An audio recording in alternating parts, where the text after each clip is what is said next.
Renato, teve uma pergunta no chat aí sobre a prova, se poderia mudar a falar data. um pouquinho mais alto, por favor?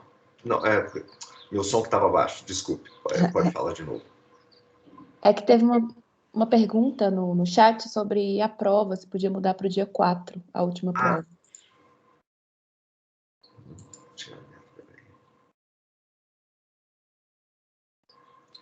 Assim, deixa eu olhar aqui, quando que é exatamente o fim do semestre, que é o dia do fechamento do diário.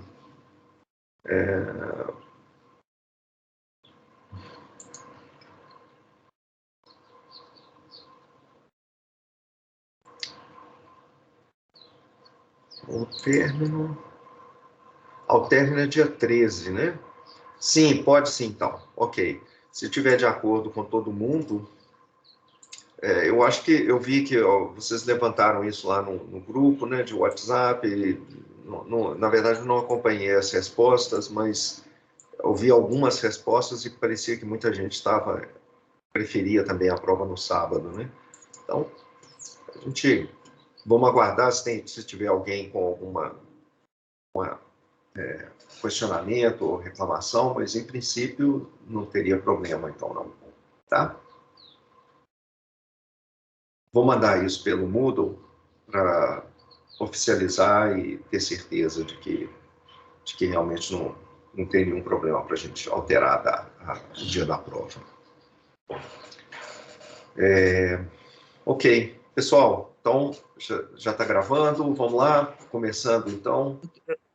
Eu tenho uma dúvida rapidinho sobre uma questão da lista que eu acho que está repetido da última lista, a questão 3 do capítulo 6, eu acho que estava na última lista. Se tivesse, então não precisa fazer. Eu acho estranho, eu passei na última lista exercícios dessa parte. Bom, se tiver repetido, não precisa. Se tiver repetido, não precisa fazer, claro. Ok, obrigado. Mais alguma questão, pessoal?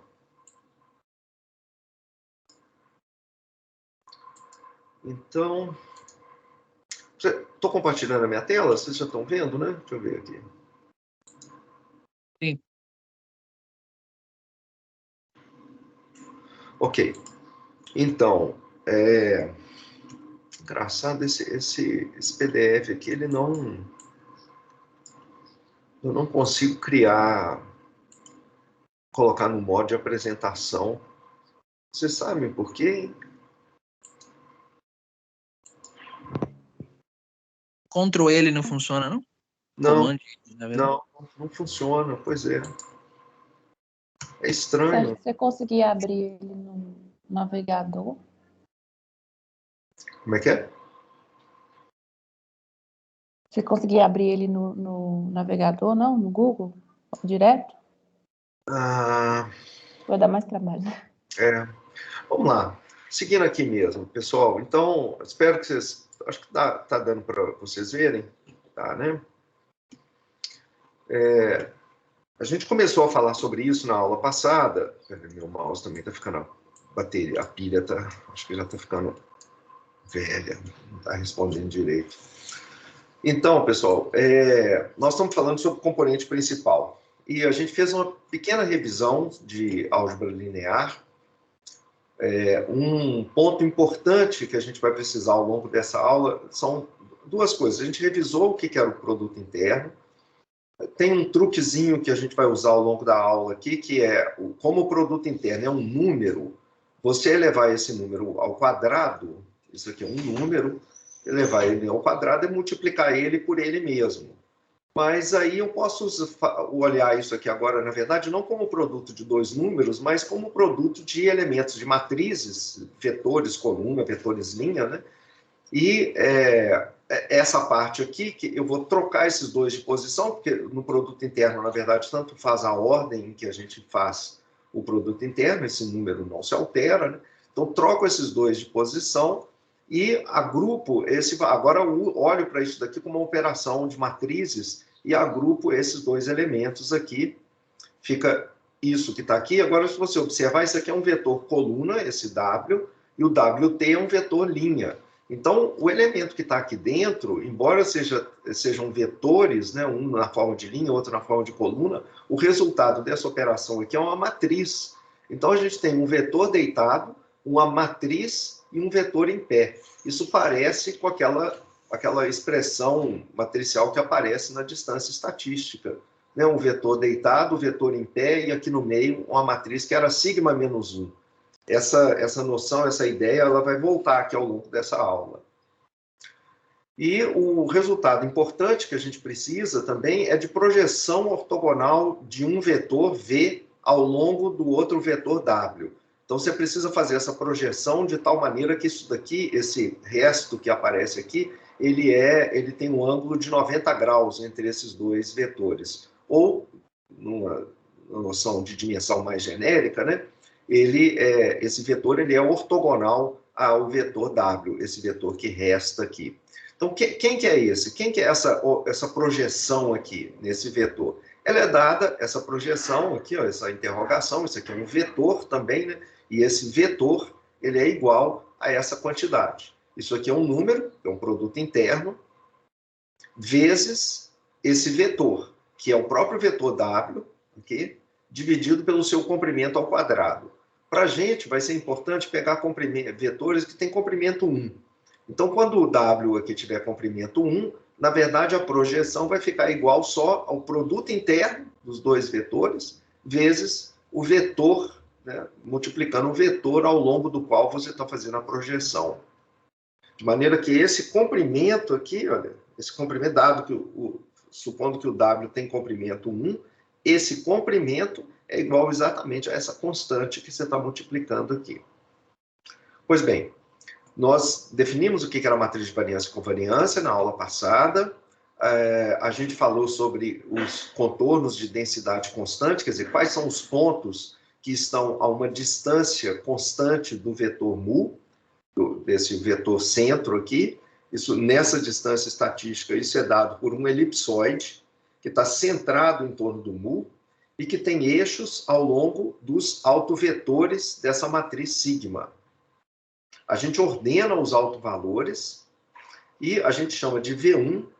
Ele vai ser o primeiro autovetor, porque ele está associado com o maior autovalor da matriz, ou o primeiro componente principal. Esse é o nome que a gente está dando para esses autovetores aqui. A outra coisa é que, como a matriz ela é definida positiva, esses autovalores eles são todos estritamente maiores do que zero. Então, a ideia do autovetor, a primeira é, se você tiver, então, um vetor que tem uma distribuição gaussiana, tridimensional, se ela não for gaussiana, isso aqui, em geral, costuma funcionar. A menos que a distribuição seja muito maluca, seja, por exemplo, uma distribuição com pontos em diferentes locais do espaço, com modas, né, com acúmulos de pontos em diferentes regiões, formada por diferentes clusters, então, ela não funcionaria aqui. Mas se os dados estiverem concentrados em torno de um ponto médio, que é um ponto típico, em geral, essa aproximação aqui é uma aproximação razoável. Então, a gente tem os pontos aqui no espaço tridimensional, centrados em torno de uma posição, que é esse mu, e se espalhando em torno dessa posição de acordo com esse elipsoide, com os eixos que estão associados com os autovetores dessa matriz sigma. Bom, aí a gente está falando o seguinte, suponha que o menor autovalor, lambda p, porque eles estão ordenados aqui, o lambda 1 é o maior de todos, o lambda p é o menor de todos. P porque a matriz aqui ela é p por p, a dimensão desse vetor é yp. Então, lambda p é o mais próximo de zero, e aí eu estou pedindo para você assumir que ele seja bem próximo de zero. O que a gente vai fazer com isso? Bom, a primeira coisa, antes de falar o que a gente vai fazer, é só lembrar que a gente também tira esse efeito aqui desse vetor de média, a gente subtrai a média dos y aqui, a gente subtrai esse vetor de médias, de maneira que a gente vai trabalhar com esse outro vetor x, que é um vetor y menos a sua média, de maneira que ele está centrado no zero. Centrado no zero. O que a gente está realmente interessado aqui é na estrutura de relacionamento entre as variáveis que compõem esse vetor y ou x, né? Então, a gente desloca rigidamente esse elipsoide aqui para a origem, de maneira que não vai nos interessar daqui para frente esse mu, não. E aí, a gente está chamando aqui o teorema espectral, lá de geometria analítica, que essa matriz sigma, ela pode ser escrita como produto dessas três matrizes. A primeira delas é uma matriz formada pelos autovetores, cada um dos autovetores é uma coluna dessa matriz P. Essa matriz lambda aqui é uma matriz com os autovalores na diagonal. E aqui a PT é exatamente a P transposta, é a mesma matriz. Além disso, esses autovetores, porque eles são os autovetores dessa matriz simétrica e definida positiva, eles são autovetores ortogonais entre si. Então, o produto interno de um dessas colunas aqui, por qualquer outra das outras colunas, esse produto interno é zero.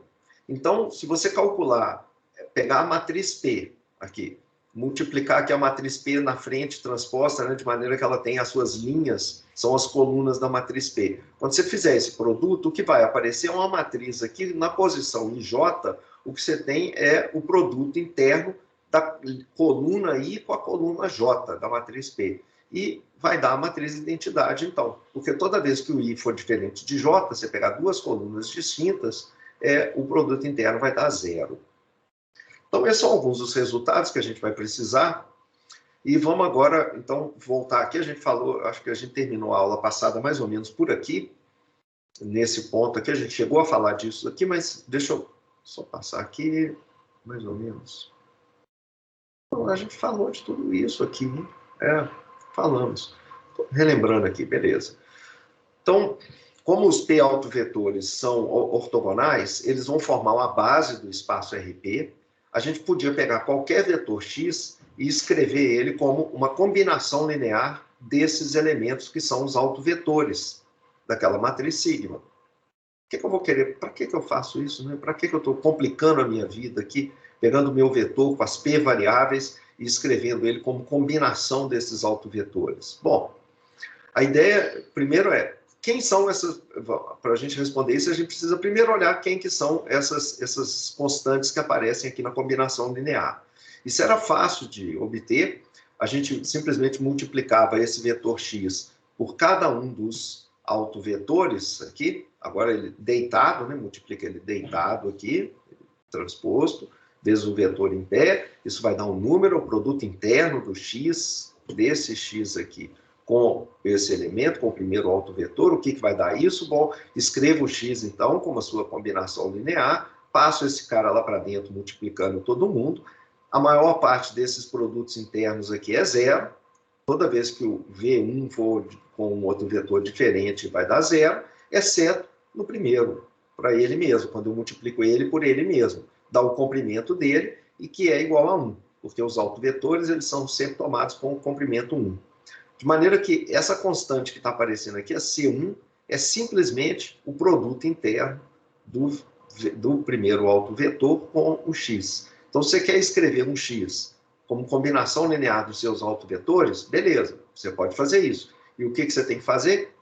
As constantes que vão aparecer na combinação linear são simplesmente o produto interno desse camarada que está aqui com o correspectivo autovetor.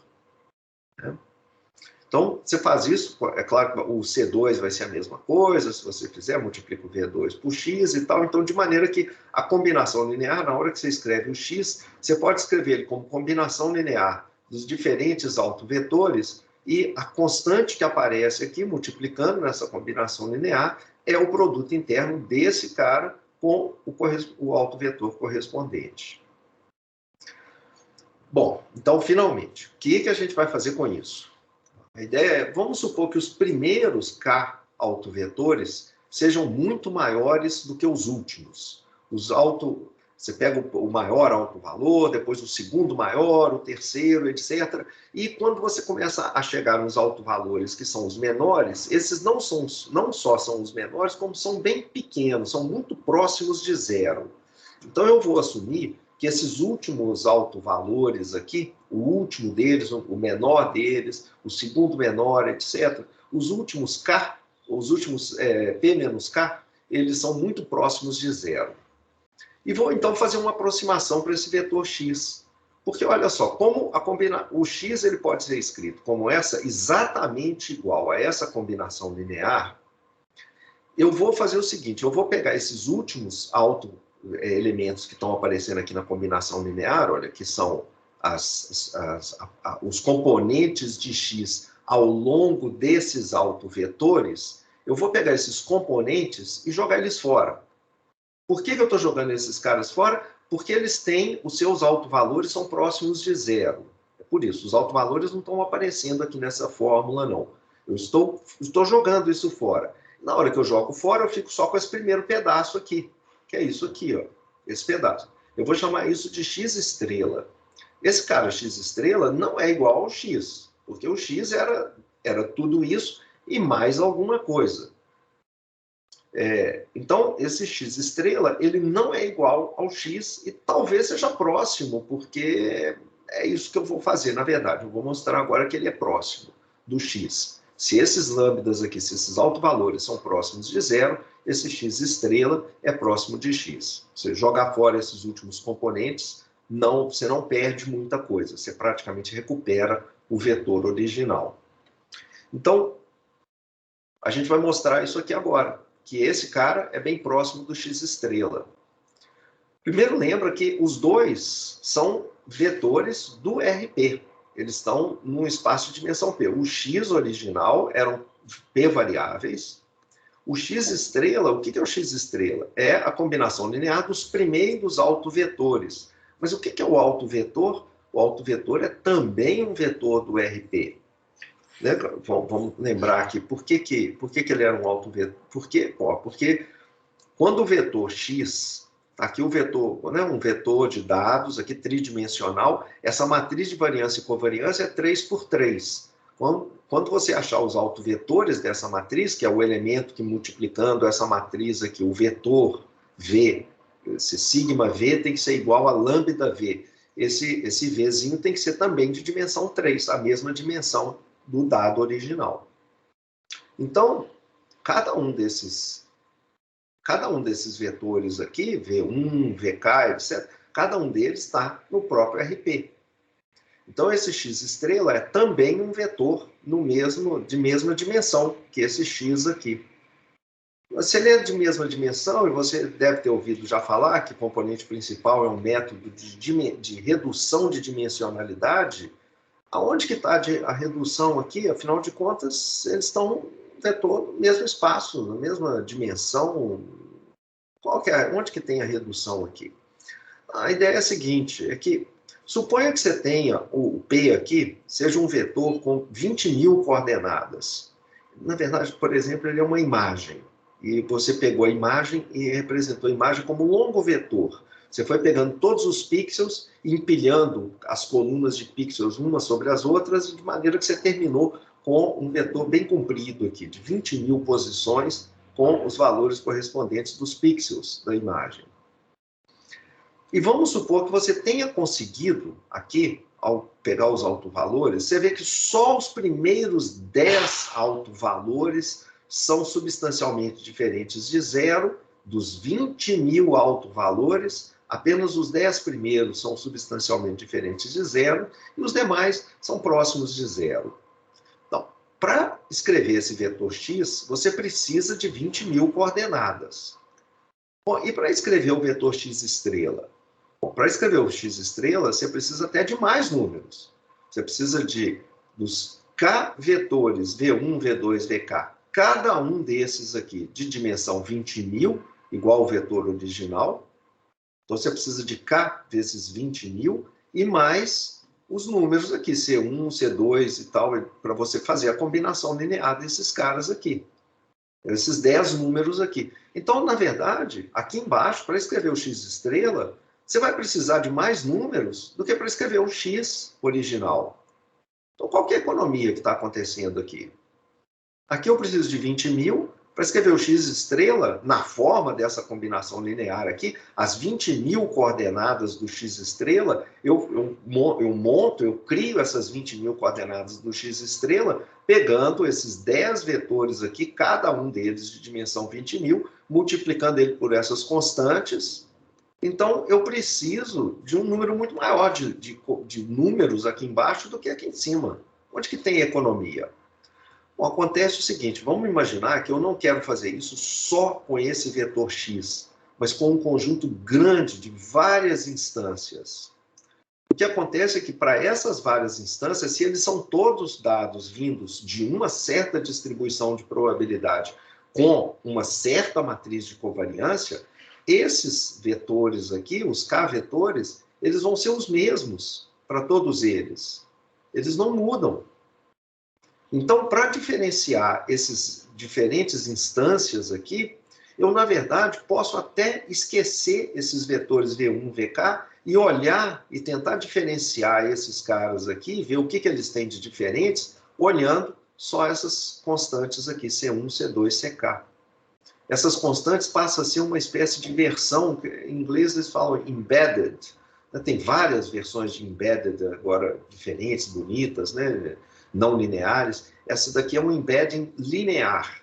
A gente está jogando esse vetor x num espaço agora de dimensão só k, e eu estou olhando para essas coordenadas aqui como se fosse uma representação desse vetor, agora sim, num espaço de dimensão pequenininha. A gente vai voltar nisso, e vocês vão voltar nisso na lista de exercícios que vocês vão fazer, onde isso espero que fique bem mais claro. Mas a gente vai ver isso na aplicação que a gente vai fazer de reconhecimento de faces. Aliás, eu acho que antes de fazer essa prova aqui, acho que talvez valha a pena a gente dar uma olhadinha assim nessa parte. Deixa eu ver aqui.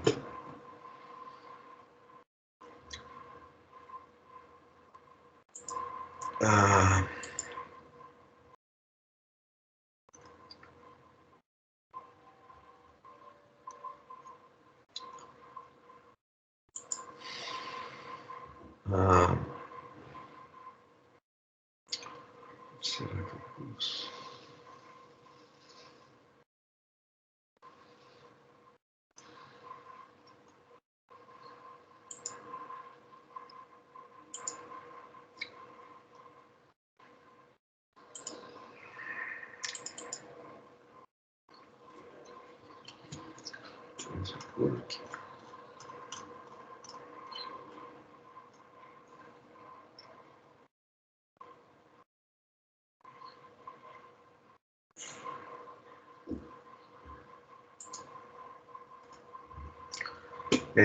Acho que aqui vai estar um pouco útil. Só tentando apresentar um pouquinho da ilustração. Esse aqui é o exercício que vocês vão fazer na lista, mas aqui tem uma amostra. Vamos tentar ver a utilização dos componentes principais para criar um sistema é um sistema muito antigo, tá, gente? Foi criado aqui em 91, é o chamado método das autofaces, e já tem outras representações com deep learning bem melhores do que isso daqui, mas esse é uma maneira simples e legal, uma aplicação legal do componente principal. Então, vamos dar uma olhada, embora o método já não seja mais o mais moderno hoje em dia, ele ainda serve para ilustrar uma aplicação dos componentes principais. Então, esse método das autofaces, ele é um método de redução de dimensionalidade, e a ideia é representar muitos indivíduos com um conjunto relativamente pequeno de dados. A ideia é representar a foto de um rosto como se fosse a soma de um rosto médio mais uma combinação linear de um pequeno número de pseudofotos, que são as autofaces. Essas autofaces são os componentes principais, os autovetores de uma certa matriz.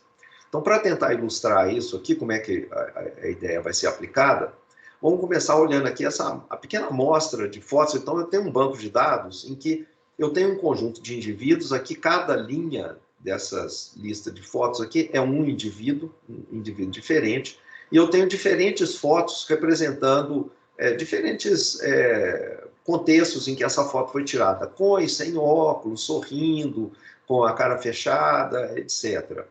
Então, essa pequena amostra aqui. A ideia agora é que diferentes indivíduos, as fotos que estão aqui agora, nós vamos representar cada uma dessas fotos aqui, cada uma delas, a gente vai representar elas desse jeito aqui. Cada uma dessas fotos que está aqui à esquerda agora, na coluna da esquerda, é exatamente uma dessas fotos aqui em cima, de um desses indivíduos. Tem uns indivíduos diferentes aqui. Eu vou representar, como é que é essa foto aqui, por exemplo, com esse cara sorrindo, de óculos, como é que essa foto vai ser representada? Essa foto vai ser representada assim, tem um valor médio aqui, uma imagem média. Você observa que essa imagem média é a mesma para todo mundo aqui embaixo. Olha, essa primeira coluna aqui é a mesma. Para o indivíduo aqui, esse cara aqui é um cara de bigode, esse outro aqui é um sujeito mais velho, esse cara aqui é um cara de barba. Para todos eles, a foto, essa primeira aqui, é a mesma. E aí eu vou somar essas faces fantasmagóricas aqui, que são as autofaces, multiplicadas por uma constante. Então, eu estou representando essa foto aqui como sendo essa foto média, mais uma combinação linear, essas constantes aqui, uma combinação dessas diferentes faces aqui. Observa que essas faces meio fantasmagóricas, de novo, são as mesmas aqui, olha. Essa coluna inteira é a mesma aqui, também é a mesma aqui, também é a mesma aqui, também é a mesma aqui. Essas somas dessas imagens aqui, desse jeito, essa conta que eu estou fazendo aqui em cada uma dessas linhas, fica igual a essa imagem? Não, não fica igual, não fica exatamente igual, mas fica parecido. Deixa eu ver aqui se tem aqui a parte em que fica parecido. Isso aqui é uma lista do material que está lá no texto e que vocês vão fazer no exercício. Vão repetir esses cálculos aqui. Aqui, a foto de uma daquelas fotos iniciais. Estou pegando essa linha aqui. Esse sujeito. E vou mostrar agora como que eu vou obtendo essa representação aqui. Eu vou começar a aumentar esse número de autofaces aqui. Essas autofaces sendo componentes principais. Vai ficar mais claro daqui a pouco, quando a gente for explicar isso, mas aqui eu tenho, então, esse indivíduo, e eu vou agora começar essa daqui é a imagem média. Aí a imagem média mais aquela primeira máscara, mais a segunda, mais a terceira, etc. À medida que eu vou somando aquelas máscaras, essa imagem aqui, que é a inicial, ela vai ficando bem parecida. Aqui no final, olha, com 20 autovetores, eu tenho uma imagem que é relativamente parecida, né, bem parecida com a imagem inicial. Então, como exatamente que isso aqui está sendo feito? Bom, isso está sendo feito sem... Eu vou deixar aqui boa parte do entendimento disso daqui mais claro, com as fotos, com os bytes, detalhes disso daqui, você vai ver isso no exercício que você vai fazer, na lista de exercícios dessa semana. Mas o que você está fazendo é... Aquela foto que eu estou se aproximando ali é esse X estrela. A foto original é esse X aqui. Como assim? O que é a foto original? A foto original é simplesmente todos os pixels da imagem. Por exemplo, cada coluna de pixel, né, a imagem é uma matriz, eu pego essas colunas dessa matriz imagem e saio empilho todos eles. Então isso vira esse longo vetor aqui. O vetor X estrela é simplesmente um vetor médio, o mu médio. Então, o que eu faço agora? Eu tenho uma pilha de imagens, cada uma delas representada como um vetor. Eu vou agora imaginar que cada uma dessas imagens é uma gaussiana, centrada num vetor médio e com a matriz de variância e covariância. Quem que é o vetor médio? Bom, tira a média aritmética desses vetores. Vamos supor que cada uma das imagens, ela empilhada, vira um vetor de dimensão 20.000. E você tem, sei lá, 100.000 imagens. Você vai pegar e tirar a média desses 100.000 vetores, que são as 100.000 imagens. A média aritmética mesmo. Né? Isso vai ser uma aproximação para esse mu aqui. E a matriz de variância e covariância? Bom, você vai pegar os 100 mil vetores que você tem, as 100 mil instâncias do vetor y, e criar uma matriz 100 mil por 100 mil, que é essa matriz sigma, e obter os autovetores dessa matriz sigma. Isso você já deve estar fazendo com um conjunto bem pequenininho lá no seu exercício dessa semana, com um vetor de dimensão 3×3, uma coisa assim, bem pequena, né? Mas na próxima aula agora, nessa semana, você já vai trabalhar com uma situação um pouco mais realista agora, né? Com as imagens lá, as fotos. Então, essa é a aproximação que a gente está fazendo, usando os autovetores a partir daquela matriz de covariância. E a ideia agora é que esses dois vetores, eles são bem próximos entre si. Eu vou dar só uma ideia da prova. Eu não vou fazer ela em detalhes aqui, ela está no livro, escrito com mais cuidado do que eu estou fazendo aqui nessa... Com mais cuidado, que eu digo, com mais capricho, né, do que o que está aqui, está digitado lá em LaTeX, etc. Mas aqui a ideia é a seguinte, esses dois caras, eles são vetores aleatórios. O x é um vetor aleatório, o x estrela, que é só uma aproximação para esse x aqui, ele também é um vetor aleatório. E como é que a gente, então, diz que um está próximo do outro? Porque na hora que você vai olhar esses dois aqui está a distância deles, a distância euclidiana entre os dois vetores, a norma da diferença dos dois vetores. Isso aqui é sempre um número maior que zero, mas é um número aleatório.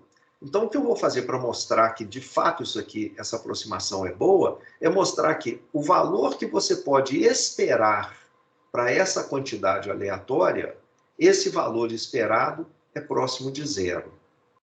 Então, você não precisa esperar um valor muito grande para essa diferença. Não é exatamente zero, nunca é exatamente zero, mas é um valor pequeno. Um valor que, em média, é bastante pequeno. Pode ser até que um ou outro dos vetores x fiquem meio distantes da representação x estrela deles. Mas, em geral, essa distância é pequena. E aí, como é que a gente faz a prova? Então, só de novo aqui, vou passar por cima rapidamente, tá, gente? Mas a prova está aqui com todos os detalhes. A ideia é, vamos olhar para esse tamanho dessa diferença. Eu tenho o vetor completo, eu pego o vetor x e faço toda a representação dele, com todos os autovetores, e o x estrela é, na verdade, só esse pedaço inicial aqui, os k primeiro autovetores, que é esse pedacinho. Opa, aqui devia ter até o CK, né? Ah, são esses comentários aqui, tá, gente? Esses comentários aí, olha, tá? No termo a ser subtraído, o índice geral devia variar de 1. Então, aqui é de 1 até K só, que são esses primeiros Ks aqui. Então, na hora que a gente faz essa diferença, vai sobrar esse rabicho aqui, que foi o que eu joguei fora, né? A diferença entre os dois é o que eu joguei fora lá para formar o x estrela, que é esse pedaço. Então, na hora que você olha para isso daqui agora, você faz uma série de operações usando, por exemplo, o fato de que os VIs agora são vetores ortogonais, então o comprimento ao quadrado dessa combinação linear fica igual a isso. Além disso, o comprimento dos autovetores é igual a 1, então fica igual só a essa soma. E eu sei também, quando eu faço a representação, escrevo um vetor na sua base de autovetores, eu sei o que são aquelas constantes, né, da combinação linear. São os produtos internos do vetor x com os autovetores correspondentes. Aí, esse negócio aqui ao quadrado, faço aquele truque, esse número aqui é ele vezes ele mesmo, troco esses dois caras de posição, porque ao escrever um produto interno, tanto faz a ordem, reagrupo agora esses x's aqui, e você vai acabar notando, se você ler essa demonstração com cuidado, que esses elementos que estão aparecendo aqui são os mesmos, e é uma matriz P por P, essa matriz que está aqui dentro.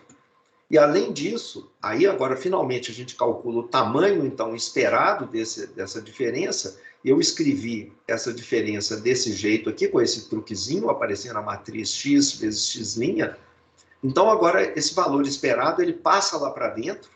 O que tem de aleatório aqui é o x, e o valor esperado dessa quantidade é exatamente a matriz sigma, a matriz de variância e covariância. Então, isso tudo que está aqui pode ser escrito como uma soma de formas quadráticas envolvendo os autovetores e a matriz sigma. Olha, mas esses caras são os autovetores do que mesmo? Da matriz de variância e covariância. Então, esse negócio aqui, na verdade, é só o autovalor, lambda k mais 1, multiplicando o autovetor. Então, tudo isso aqui, na verdade, essas matrizes aqui vão sumir e a gente vai ficar... Essa constante, que é o autovalor, passa aqui para frente, eu vou ficar com esse vetor deitado, multiplicando o vetor em pé, ele mesmo, em pé. Vai aparecer isso aqui para todo mundo. Isso daqui é só o comprimento ao quadrado desse vetor VK mais 1. Mas o autovetor, o comprimento dele é igual a 1. Então, isso daqui fica só a soma dos últimos autovalores. E a soma dos últimos autovalores, eu comecei tudo isso dizendo que essa representação x-estrela ela seria formada se esses últimos autovalores fossem valores próximos de zero, eu ia jogar fora na representação, ia ficar só com os primeiros componentes, os primeiros autovetores, na hora que eu representasse o x na sua base de autovetores. Então, é exatamente isso. Eu parti exatamente da ideia de que todos esses caras aqui eram próximos de zero, de maneira que essa soma continua próxima de zero. Então, a gente realmente mostrou aqui, depois se você quiser, você olha isso com mais calma, mas eu passei rapidamente por cima da demonstração de que quando você pega um vetor x, expande ele nos autovetores da sua matriz de covariância e se vários dos autovalores forem próximos de zero, se você jogar fora os elementos da representação, os componentes associados com esses autovalores próximos de zero, você vai ter uma representação aproximada para esse vetor x e ela é uma boa aproximação. Quão boa é a aproximação? Bom, quanto mais próximo de zero forem esses autovalores, melhor vai ser a representação. Mais próximo de zero é essa diferença aqui. Então, a conclusão aqui é a seguinte: se os últimos autovalores forem próximos de zero, a gente pode usar o x-estrela, e o x-estrela, em vez de guardar todos os autovetores, etc., eu posso guardar apenas essa representação aqui, a representação na base dos autovetores, esse vetorzinho de dimensão C1 até de dimensão K, e esse cara aqui serve para aproximar bem o meu x-estrela. Combinados, né, com os autovetores, serve para aproximar muito bem o x-estrela.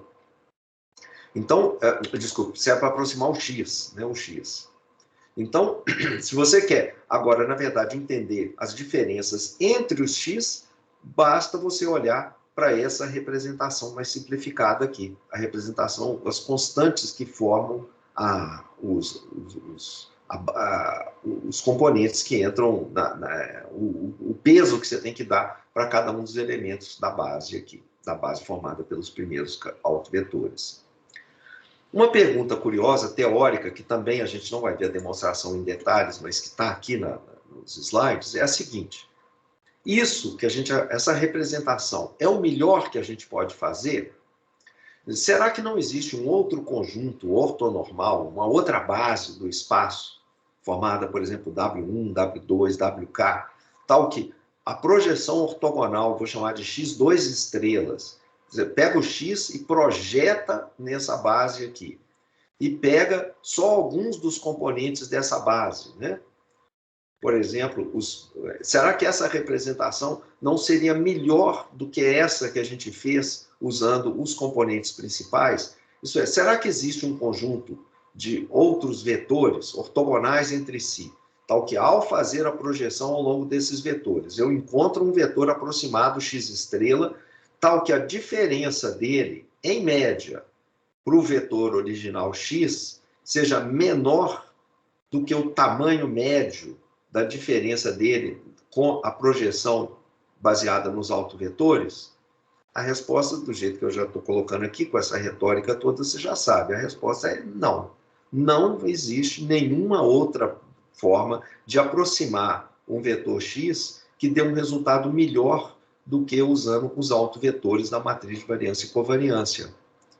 Ou seja, se você quer aproximar um vetor x por um outro vetor, né, que seja a combinação de alguns poucos elementos do espaço dele, a melhor representação no sentido de ter, em média, o menor erro, a menor distância para o vetor original, é aquela baseada nos autovetores da matriz de variância e covariância. Então, esse é um resultado muito legal e mostra como que a... Está passando para frente.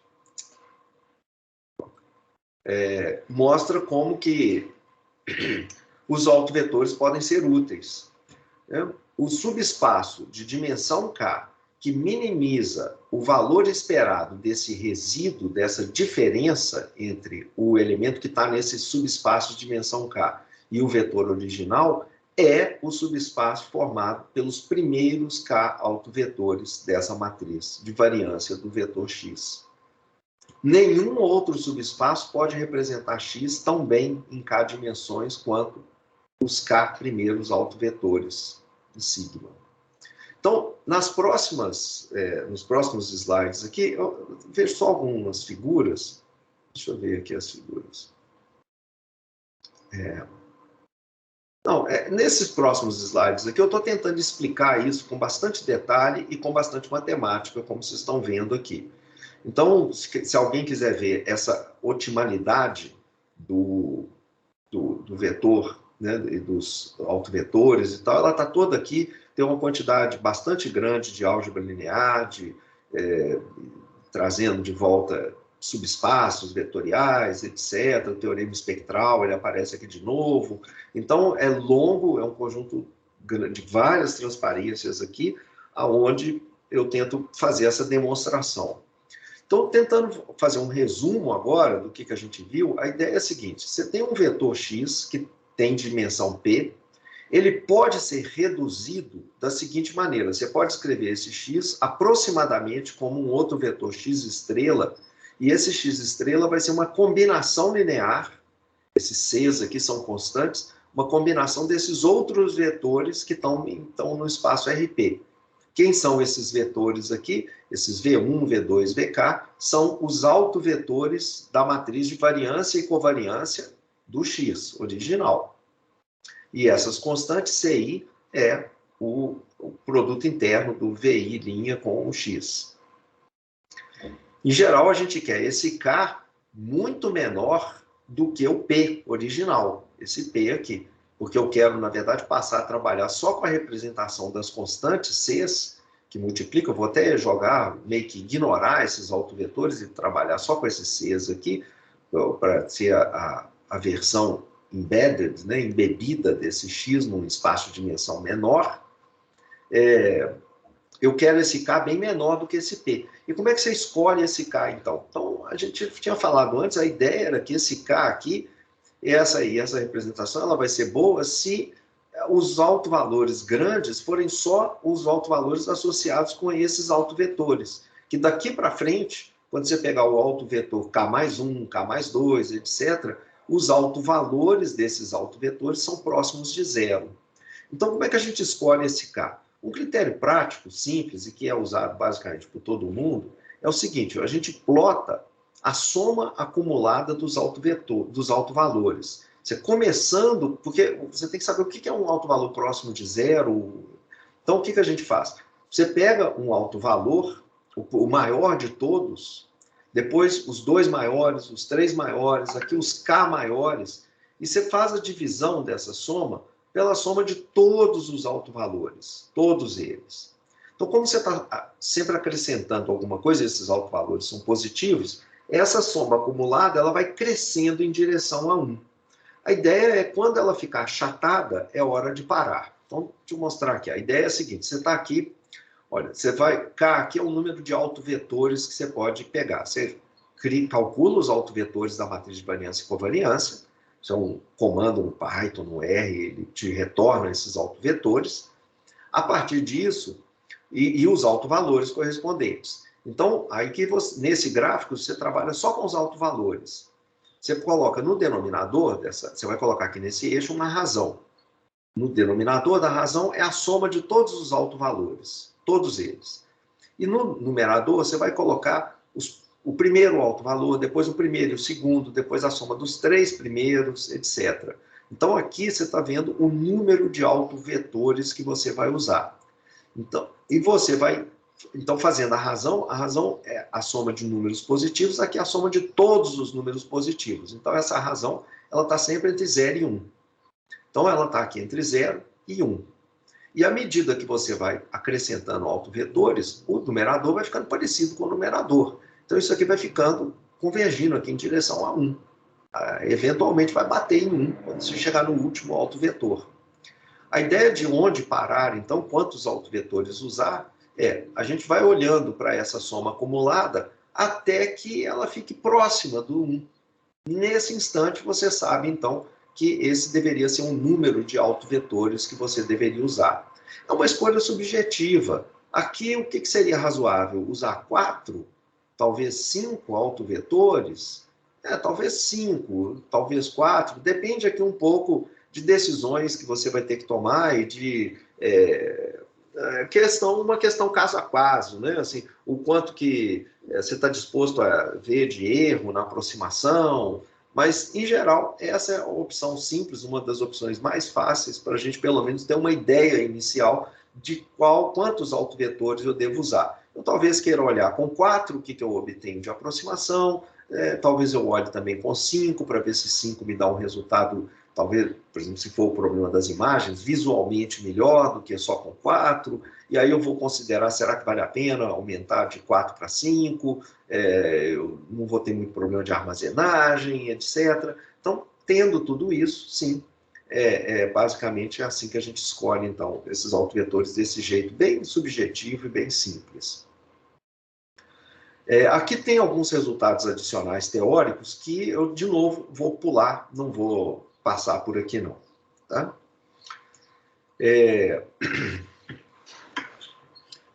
Uma questão que é prática, relevante, é a seguinte: os componentes principais, eles são afetados por mudanças de escala.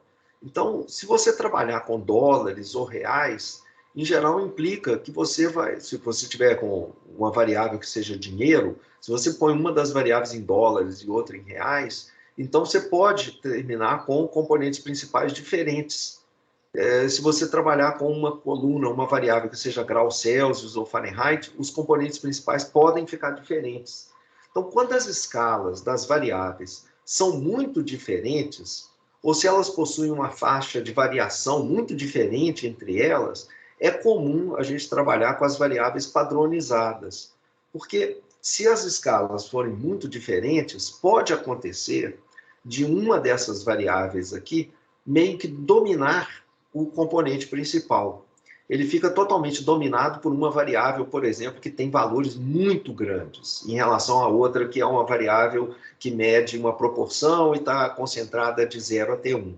Então, para evitar que escalas muito diferentes afetem os componentes principais de uma maneira que alguns dos componentes eles ficam aparecendo só porque algumas variáveis têm valores grandes, altos, numericamente altos, o que a gente faz a gente costuma trabalhar com a variável padronizada. A gente só faz isso se as variáveis tiverem valores muito diferentes, tá, gente? Se as variáveis forem mais ou menos tudo a mesma coisa, variáveis medidas em diferentes momentos do tempo, mas é a mesma coisa, então talvez a gente nem faça essa padronização. Mas se a gente fizer, se elas forem muito distintas, é comum que a gente trabalhe, então, em vez de trabalhar com o vetor das variáveis originais, a gente trabalha com o vetor das variáveis padronizadas. As p-variáveis passam a ser as variáveis originais com uma subtração da sua média e dividindo pelo seu desvio padrão. Então, essas variáveis aqui e a matriz de covariância dessas variáveis padronizadas, que a matriz, na verdade, de covariância delas é a matriz de correlação dessas variáveis, a gente então passa a trabalhar com a matriz de correlação de x e não com a matriz de covariância original. Então, essa é a ideia, pessoal. Agora, você vai trabalhar com no exercício, basicamente você reproduzir. Tem duas coisas. O exercício é um longo exemplo com essa ideia aqui das fotos, para você entender os componentes principais nesse exemplo, o que são aquelas aproximações, etc. Isso vai fazer, esse exercício é bastante importante, eu vou deixar que você aprenda isso no exercício. Então, é como se a aula não tivesse completa ainda. Você precisa ver esse exercício para que tudo isso que eu falei aqui agora, ela caia como ficha na sua cabeça, tá? E, em seguida, depois de você ler esse longo exemplo no exercício inicial, eu peço para você pegar um outro conjunto de fotos que eu coloco lá e você fazer mais ou menos a mesma análise, mas com uma base de dados um pouco diferente. Então, pessoal, do ponto de vista de componente principal, a compreensão completa, ela ainda precisa de você fazer esse exercício, que eu vou soltar na quinta-feira, e a gente vai continuar usando componentes principais, entendendo ele, olhando para um outro problema um pouco diferente agora. Os componentes vão aparecer de novo, quando a gente agora olhar os componentes num outro problema um pouco diferente, que é o problema do componente principal, da análise fatorial. Então, o que é esse problema que a gente vai tratar agora? Esse problema agora, que a gente chama de análise fatorial, é o primeiro exemplo de uma quantidade enorme de trabalhos, de papers, que chama de modelos de variáveis latentes, modelos de variáveis escondidas. Tem um conjunto gigantesco de papers na literatura e de métodos usando essa ideia de variáveis latentes. Esse daqui vai ser o primeiro exemplo, na verdade, o único exemplo que a gente vai ver ao longo desse curso, desse tipo de modelo, desse tipo de situação. Como sempre, a gente vai estar aqui com um conjunto de vetores, e cada um desses vetores é uma das linhas da minha tabela. Esses vetores, eles são os vários atributos que eu estou medindo num item, são p-atributos, eles têm um vetor de médias e uma matriz de variâncias e covariâncias entre essas variáveis. Imagine, agora, que esse vetor que tem p variáveis, imagine que existem duas variáveis, que eu vou chamar de F1 e F2, porque vão ser os fatores latentes, o F aqui vem de fator, e que essas variáveis, elas não são diretamente observáveis. Como elas não podem ser medidas diretamente, não pode ser observado, a gente fala que elas são latentes. Além disso, vamos imaginar que essas duas variáveis, elas são independentes entre si. Então, saber o valor de uma variável para um certo indivíduo não te ajuda em nada a saber o valor da outra variável. Bom, mas se para cada item eu tenho um conjunto de variáveis que eu meço, e você está falando agora que tem duas variáveis que associadas com esse cara também, que você não consegue medir, não consegue observar, que são latentes, se você não pode ver, o que você vai fazer com isso, meu Deus? Que mistério é esse? Bom, a ideia é que a gente vai tentar ver cada uma das variáveis que está dentro desse vetor x como aproximadamente como uma combinação linear desses fatores latentes. Para isso ficar mais claro, deixa eu escrever aqui as expressões e em seguida eu vou começar com um exemplo, tá logo aqui, olha, aí isso vai ficar mais claro. Então, a ideia, o que eu estou querendo é encontrar duas variáveis latentes que eu não meço, essa tal de F1 e F2, de maneira que as P variáveis que eu tenho medidas no meu item, no meu indivíduo, no meu objeto, essas P variáveis, cada uma delas vai poder ser escrita como uma combinação linear desses dois fatores. Esses L e J que vão aparecer aqui são constantes e são chamadas as cargas dos fatores, factor loading. Por isso que é esse Lzinho aqui de loading. Então, isso aqui está muito abstrato, tá? Uma confusão danada, impossível de alguém entender qualquer coisa. Então, vamos ver um exemplo onde essas coisas vão ficar muito mais claras. Então, isso que eu falei aqui agora, eu vou gastar aqui mais ou menos uns 15 slides agora, e daqui a 15 slides, tudo isso aqui eu acho que vai ficar claríssimo para você o problema. Como resolver o problema vai acabar ficando para a aula que vem. E aí a solução vai ser Os componentes principais. Eles vão aparecer aqui de novo. Então, o exemplo vai ser o seguinte. Vamos imaginar que X aqui é um vetor com as notas escolares de um aluno em 15 assuntos. Ou notas num teste qualquer, e esse teste ele tem vários tópicos. Então, aqui os 15 assuntos, e esse vetor, então, são as notas de um mesmo aluno em 15 assuntos. Por isso que essas notas aqui, elas tendem a ser correlacionadas entre si, porque é o mesmo indivíduo.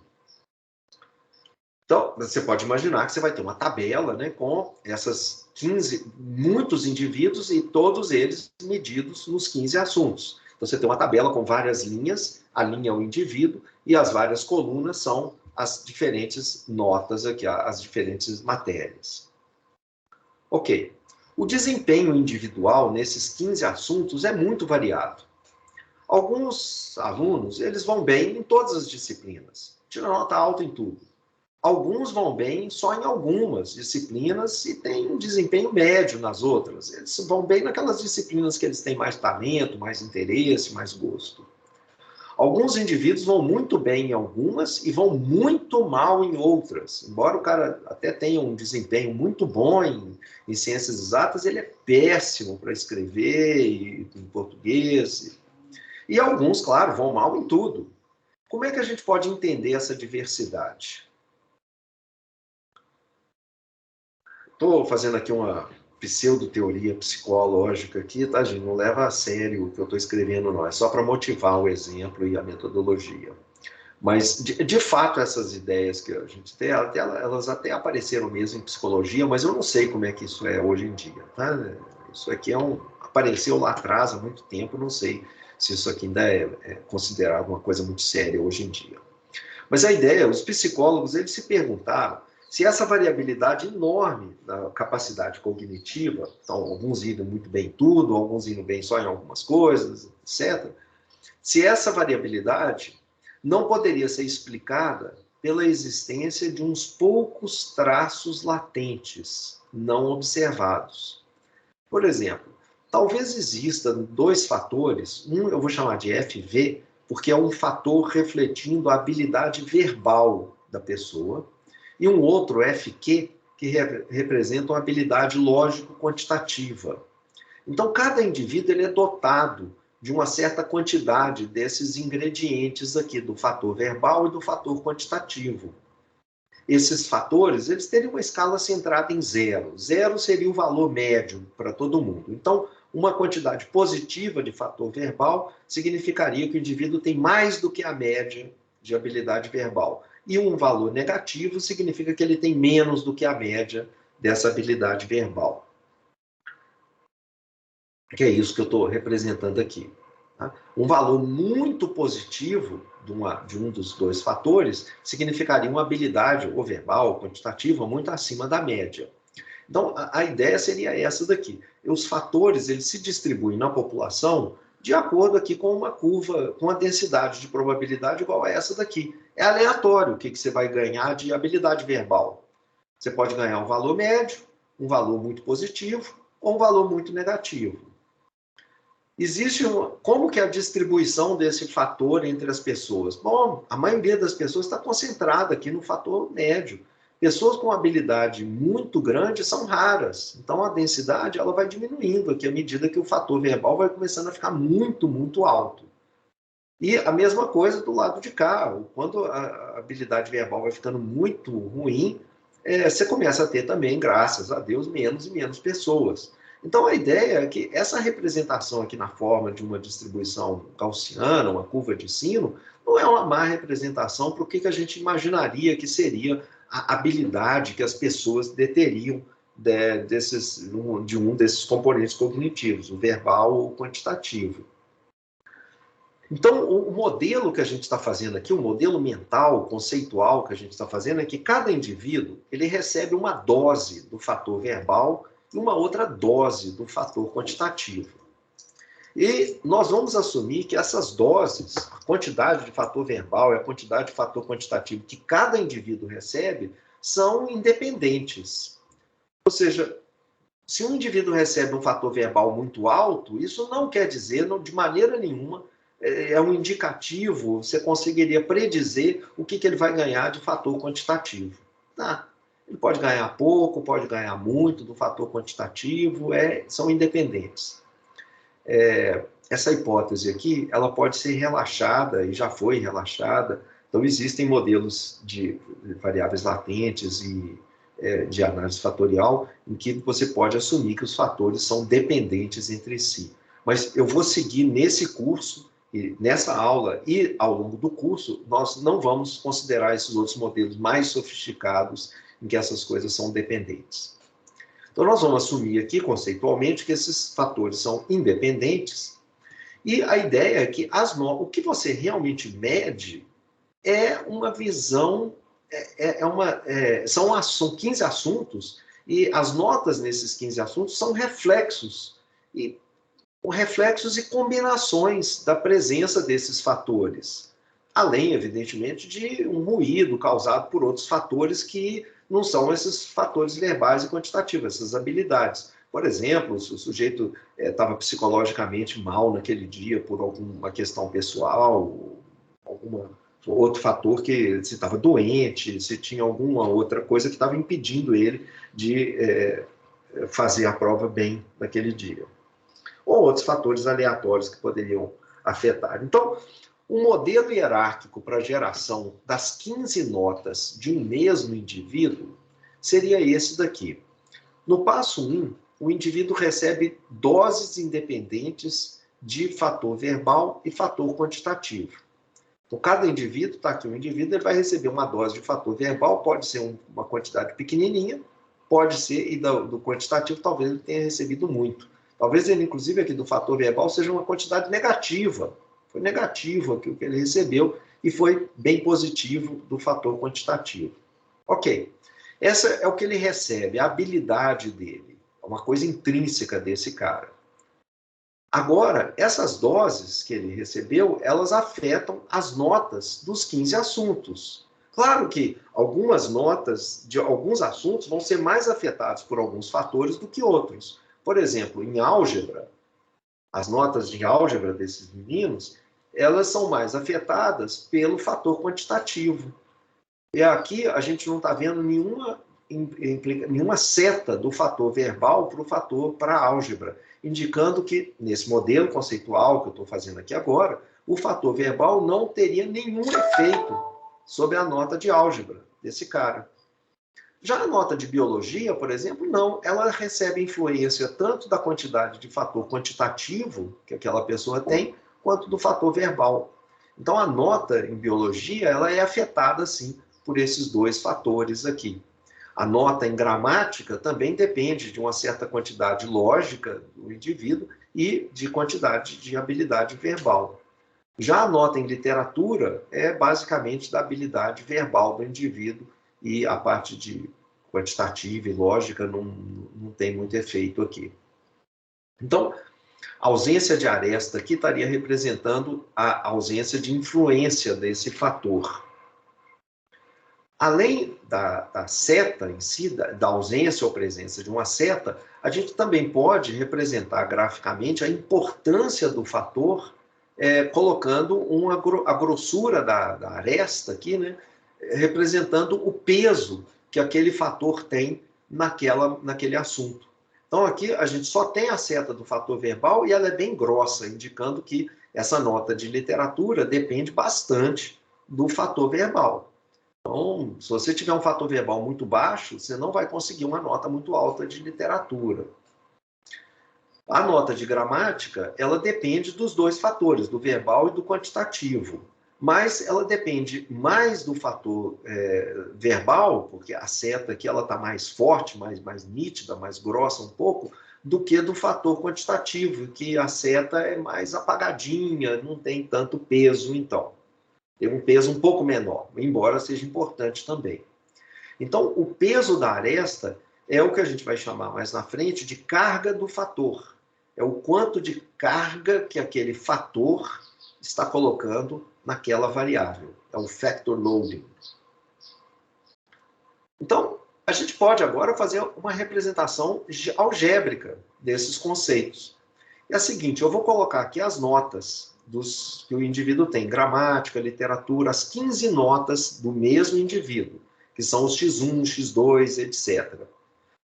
Bom, como que a nota X1 de um indivíduo pode ser representada? Ela vai ser a média de gramática que a turma inteira tem, que o grupo inteiro que está fazendo o teste, talvez seja um desses testes padronizados, tipo Enem, uma coisa assim, o teste inteiro, né, a média global, a média de todo mundo, e mais alguma coisa. Então, esse alguma coisa que está aqui, do lado, a partir desse ponto, essa alguma coisa é o que faz com que a nota daquele indivíduo fique acima ou abaixo da média populacional. A nota de gramática dele. E aí, o que é esse pedaço que está aqui? Bom, esse pedaço que está aqui do lado direito está indicando o quanto que essa nota de X1 ela ganha de acordo com o fator verbal que aquele indivíduo tem e o fator quantitativo que aquele indivíduo tem. Como assim? O que ele está ganhando aqui? Como é que isso fica acima?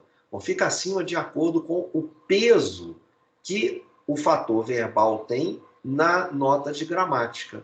O factor loading aqui do fator verbal na nota de gramática, esse Lzinho.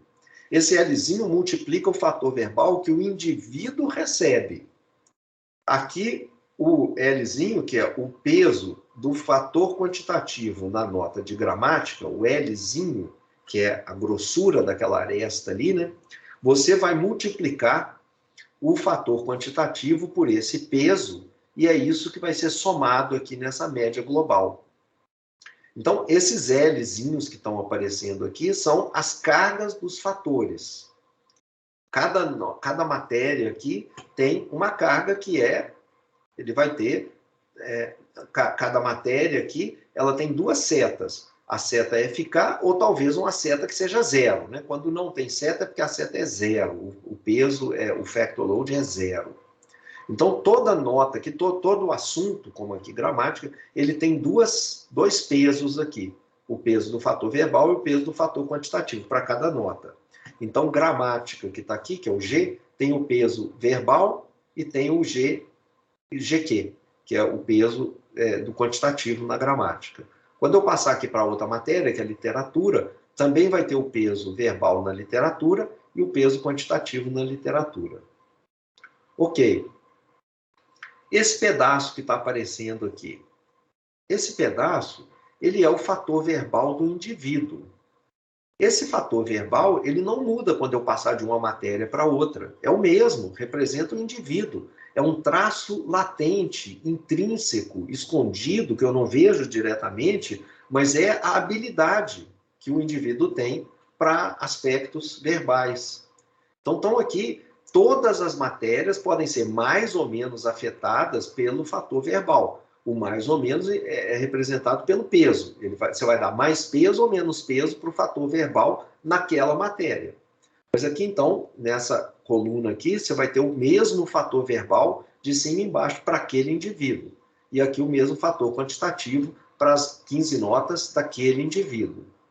Então, além disso, além de tudo isso aqui, a gente sabe que a nota mesmo do indivíduo vai ser a média global, o impacto dos dois fatores latentes que ele tem e mais ruído adicional, que é esse ruído aqui, que são erros ou fatores não observados, não medidos e que não estão aqui, não é nem o fator verbal, nem o fator quantitativo, e que aí sim essas coisas aqui afetam a nota do indivíduo no final. Pode ser, por exemplo, que o cara tenha um grande fator verbal para literatura, que seria bom para a literatura, e o peso disso aqui é grande, e para a literatura o fator quantitativo nem tem muita relevância, então tanto faz o que ele tem. Então ele tem um grande fator verbal, mas o menino odeia aquele professor, não consegue estudar, não consegue se concentrar, então, embora ele tenha um fator verbal alto, a nota dele de literatura ela é baixa,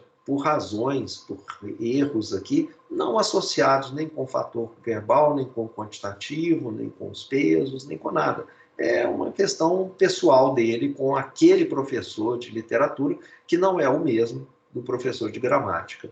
Então, aqui, o fator verbal acabou tendo, sim, a nota dele é muito boa, porque ele tem um grande fator verbal, porque esse epsilon aqui, ele não afetou tanto essa nota de gramática. Então, tem esse epsilonzinho a mais para poder explicar por que algumas notas acabam não podendo ser representadas desse jeito tão simples aqui. Então, vamos fazer aqui um exemplo esquemático, imaginando aqui que a gente tem as 15 notas de um mesmo indivíduo. Eu estou colocando aqui pesos fictícios para o fator verbal, alguns pesos quantitativos para o fator quantitativo. A próxima aula a gente vai ver como que essas coisas vão ser obtidas, como que a gente vai aprender essas coisas todas com os dados. Primeiro eu estou tentando mostrar o que é o modelo, o que é que nós vamos querer obter, extrair dos dados. Então, o exemplo esquemático aqui que a gente tem são as 15 notas que estão aqui, e aqui estão alguns exemplos possíveis, umas ilustrações aqui de pesos para os fatores em cada nota, com os seus errinhos adicionais aqui. Vamos ver, por exemplo, essa primeira linha aqui, essas duas primeiras linhas. Esses são assuntos muito associados com o fator verbal. É verdade, olha, se você olhar bem, os pesos do fator quantitativo aqui são números próximos de zero, enquanto que os pesos, relativamente, né, comparado aqui com esses pesos aqui, o fator verbal está recebendo um peso mais alto, olha, 1 e 0,8. Esses números também não são gigantes, né, mas são números bem maiores do que esses outros dois aqui. Então, os pesos, em geral, vão ser números que não são muito grandes, não, tá, gente? É uma coisa aí que fica aí entre -3 e 3, digamos.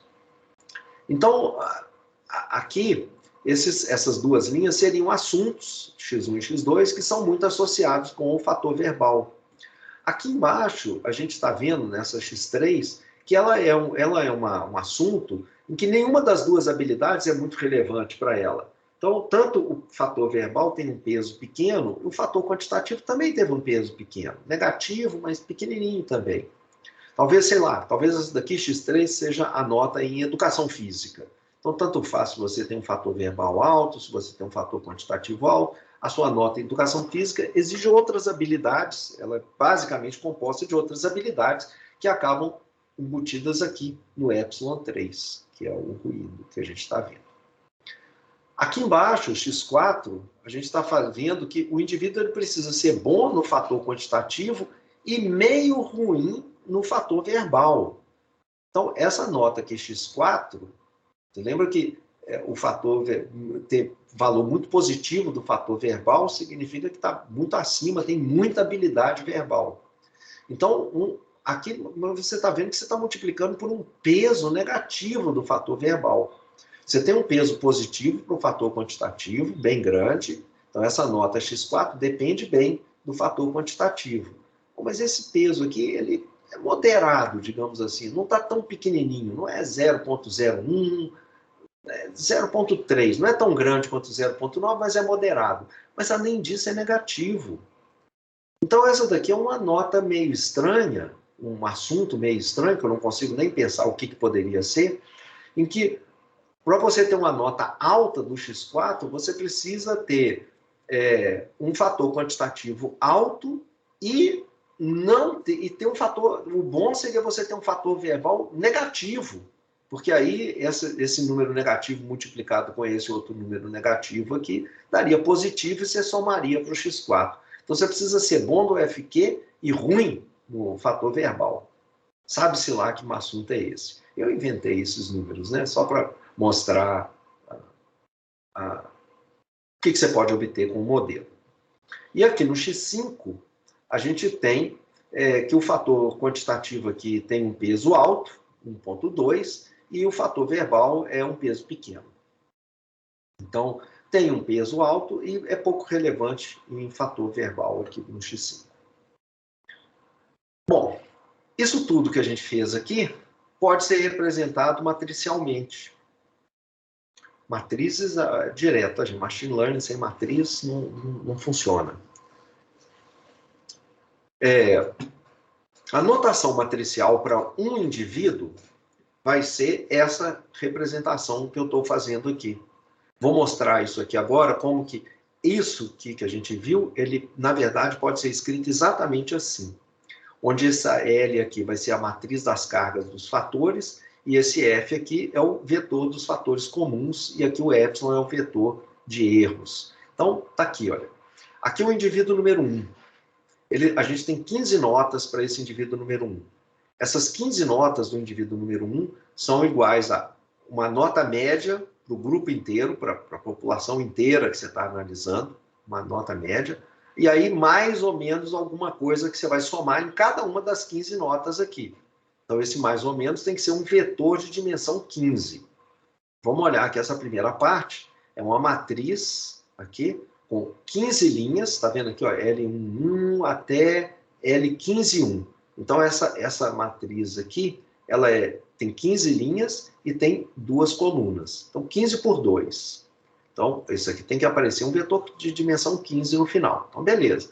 Uma matriz 15 por 2 aqui, multiplicando um vetor coluna 2 por 1. Então, 15 por 2 vezes 2 por 1 vai dar 15 por 1. Vai dar outro vetor de dimensão 15. Então, tá, é o que eu estou somando aqui nessa média. E o que eu vou somar? Eu vou somar a combinação para cada uma das matérias, eu vou somar a combinação que eu vou dar de fator verbal e fator quantitativo do indivíduo número 1. O indivíduo número 1, ele tem esse perfil aqui, essa habilidade verbal, que é a FV1, e o fator quantitativo 1, do indivíduo 1. O 1zinho com parênteses aqui em cima indica o indivíduo, o item. Então, vamos pensar, por exemplo, para a primeira nota aqui. Como é que eu obteria? Eu pegaria essa primeira linha, que está aqui, e multiplico ela por esses elementos correspondentes aqui. Então, seria esse L11 vezes o fator verbal, mais L12 vezes o fator quantitativo. Então, cada linha que está aqui, ela está representando o peso que eu quero atribuir a esses componentes latentes, ao fator verbal e ao fator quantitativo. O peso que eu vou atribuir vai variar de matéria para matéria, de assunto para assunto. E, finalmente, aqui, depois, no final de tudo, eu ainda somo 15 errinhos, um para cada uma das matérias que o indivíduo tem. Então, observa aqui que o meu vetor x, para o indivíduo número 1, com as 15 notas do indivíduo número 1, ele é representado como sendo esse vetor de médias aqui, mu, mais essa matriz L, que está aqui, que são os pesos que eu vou dar para cada um dos fatores, mais esse vetor de fatores latentes aqui, que é o vetor tiozinho aqui embaixo, para ser vetor, o vetor F do indivíduo número 1, mais os erros do indivíduo número 1. Vamos olhar aqui agora para o indivíduo número 2. É a mesma coisa, né? Vão ter 15 notas também, mas agora com esse índice 2 aqui em cima. E como é que essas notas vão aparecer? Como eu expliquei aqui em cima. Vai ser o mesmo vetor de médias da população toda, mas aqui são os fatores verbais e quantitativos do indivíduo número 2. Esse pedacinho aqui, com certeza, é diferente desse daqui de cima. São 2 indivíduos distintos. Mas a matriz, essa daqui, essa matriz 15 por 2, é a mesma em cima e embaixo. Porque essa matriz indica os pesos que eu vou dar aos fatores que aquele indivíduo recebeu, o fator verbal e o fator quantitativo. E esses pesos vão variar de matéria para matéria. Esses pesos, eles são os mesmos para todos os indivíduos. Eles são os mesmos porque esses pesos denotam um modelo estrutural. Como que eu combino o fator verbal de um indivíduo e o fator quantitativo dele para ele ter uma nota de gramática, para ele ter uma nota de álgebra, para ele ter uma nota de física. Então, e finalmente tem os erros também, e claro que esses erros aqui vão ser completamente diferentes dos erros do indivíduo aqui de cima. Então, se você olhar bem a representação matricial dos 2 indivíduos, você vê que esse vetor mu aqui, que é o primeiro, e essa matriz L, elas são as mesmas para esses 2 indivíduos e, claro, para todos os outros indivíduos que a gente tiver. Já essa matrizinha aqui, F, esse vetorzinho F aqui, ele vai variar de indivíduo para indivíduo. Esse sim, então, representando as habilidades específicas daquele indivíduo. E, finalmente, esses épsilons aqui também são diferentes, são específicos para cada indivíduo aqui. São os erros que a gente está cometendo. Bom, o fato é que a gente não observa nada disso que está aqui à direita. Aqui a gente não observa essa matriz L, a gente não vê esses pesos, a gente não tem ideia desses fatores verbal. A única coisa que a gente realmente tem em mãos são esse lado direito aqui, as notas nas 15 matérias. A gente só observa o vetor X em vários indivíduos, mas é só isso. E a gente quer entender como que esse vetor X varia, como que as 15 notas variam. E se a gente quiser entender isso, que era aquela variabilidade, alguns indivíduos bons em tudo, outros indivíduos bons na parte quantitativa, mas ruim na parte verbal, etc. Se você quiser entender isso, e se esse modelo que está aqui for correto, né, para entender como que as notas variam, as 15 notas variam entre os muitos indivíduos, basta entender como é que os fatores verbais e quantitativos variam de indivíduo para indivíduo. Porque as notas dos 15 assuntos, elas só refletem e combinam os fatores latentes através da matriz de carga dos fatores, da matriz L. E, além disso, ainda soma um pequeno ruído para cada indivíduo. Então, a ideia é, se você olhar, se você souber essa matriz L que está aqui, você vai entender como que os fatores verbal e quantitativo, como que eles se combinam para gerar as 15 notas. E você possivelmente vai conseguir também ter uma ideia de quem são esses fatores verbais e os fatores quantitativos para cada indivíduo. A pergunta, então, é... só um minutinho. Está aqui. Como que a gente pode aprender ou inferir a matriz L a partir dos dados observados? E como que a gente vai obter os scores dos fatores de cada indivíduo? O fator do indivíduo I, o fator verbal do indivíduo I e o fator quantitativo do indivíduo I.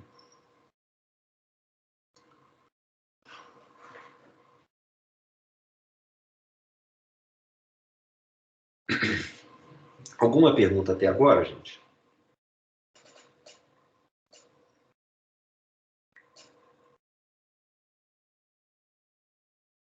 Tranquilo. Alguém parece que está falando alguma coisa, mas não estou conseguindo ouvir. Não, falei, tudo bem, tranquilo. Pessoal, então, olha, hoje, para variar muito mesmo, é a primeira vez nesse curso, talvez uma das primeiras vezes nos últimos tempos, eu acabei indo mais rápido do que eu estava esperando. E eu não vou entrar nisso aqui agora, não. Eu acho que essas opções aqui, todas as suposições, etc., é uma parte mais teórica, mais complicada. Eu estou vendo aqui que eu tenho mais 15 minutos só. Eu não queria passar correndo demais aqui, não. A gente vai voltar, então, nisso daqui para ver exatamente como que eu vou usar os componentes principais para ter uma noção daquela matriz de cargas e dos factor loadings e dos fatores latentes do indivíduo. Então, entra muita coisa aqui, matriz de covariância, etc, etc. Eu acho que eu não vou passar por isso aqui agora, não. E a gente faz isso na próxima aula, eu acho que é melhor. Então, senão fica muito assunto para uma aula só. A gente já teve uma dose grande lá de matemática com o componente principal e aqui também. Então, se vocês não tiverem mais questões, a gente vai parar a aula aqui, a gente vai retomar na próxima aula. Seria muito legal se você gastasse um tempo lendo essa parte toda dos fatores, do fator aqui, da análise fatorial, antes da próxima aula, para você não ficar boiando, tá? Porque eu vou retomar mais ou menos daqui, olha, dessa parte aqui, daqui para frente.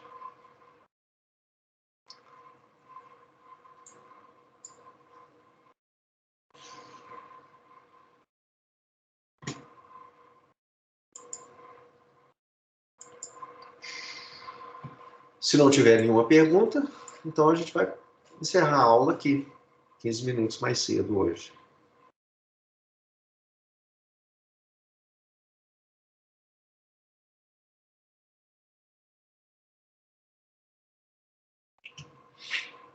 Ok. Então, vamos encerrar aqui. Interromper a gravação.